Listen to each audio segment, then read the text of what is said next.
তো guys team India এই ম্যাচটা বাঁচায় নিয়েছে। এই জায়গায় তারিফ করতে হবে গাই আকাশদীপ, দারুণ ভাই, জাসপ্রীত বুমরা একদম দারুণ, ফাটাফাটি। এই ম্যাচটা যেইভাবে বাঁচাইলো গাইস, এই ম্যাচটা এখন আপাতত অস্ট্রেলিয়া জিততে পারবে না, আপনারা ইন্ডিয়াও জিততে পারবে না। যে জায়গায় ম্যাচটা ফাইসে আছে এই ম্যাচটা আপনার ড্র হবে। আর গাইস কি মজা লাগলো না লাস্টের ব্যাটিংটা দেখে। আর বৃষ্টিও এই জায়গায় পুরো হেল্প করেছে আমাদের, যেই বৃষ্টিটা পড়ছে 2 দিন লাগাতার, ওফ একদম মজা লাগায় ভাই। প্রথমে তো ভাই এই ম্যাচটা ভাবছিলাম অস্ট্রেলিয়া আরামসে জিতে যাবে, অস্ট্রেলিয়া যেই পজিশন ছিল ভাই, যে রান করছে একদম ধোঁয়া ধারাক্কা। কিন্তু পরে আমাদের টিম ইন্ডিয়া আকাশদীপ আর জাসপ্রীত বুমরা পুরো ফাটাই দিল ম্যাচটা, একদম পুরো ফাটাই রাখছে।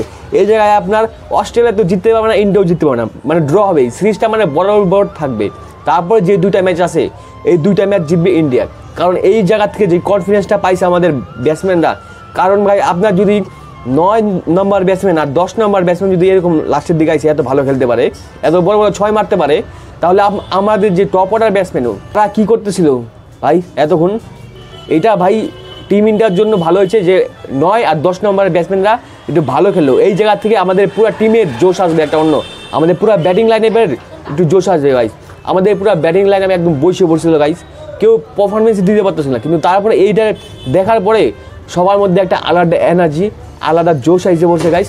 আমরা তো দেখলাম ড্যাগআউট থেকে স্টার্ট করি, রোহিত শর্মা গৌতম গম্ভীর কতটা এক্সাইটেড হয়ে গেছে গাইস। তার পুরো টিমের মধ্যে একটা আলাদা জানা এসে পড়ছে। এই জায়গা থেকে টিম ইন্ডিয়া ভাই একটা আলাদা রূপ নেবে, যেটা আমরা যার জন্য আমরা টিম ইন্ডিয়াকে জানি, সেই রূপটা ধারণ করবে টিম ইন্ডিয়া।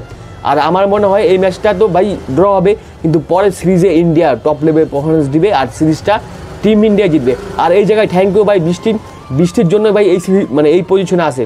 তাও বৃষ্টি যদি না হতো তাও এটা বলা যাইতো না ভাই, ইন্ডিয়া জিততে পারতো। কারণ জাসপ্রীত বুমরা আর আকাশদীপ এবার যখন বোলিং করতে আসবে তখন ভাই পুরো ফাটাই দিবে। কারণ আকাশদীপের মধ্যে একটা আলাদাই কনফিডেন্স আসে পড়ছে, যে ব্যাটিং করছে না আকাশদীপ, সেটা দেখে আকাশদীপের মধ্যে একটা আলাদাই কনফিডেন্স আসে পড়ছে। এইবার আকাশদীপ যখন বোলিংয়ে আসবে পুরো ফাটাই দিবে, একদম পুরো ফাটাই দিবে, এটা আমি বলতেছি। তো দেখি কী হয়, কালকের দিনটা অনেক ইন্টারেস্টিং হবে। আমি তো অনেক এক্সাইটেড আছি কালকের জন্য, তো দেখি কী হয়।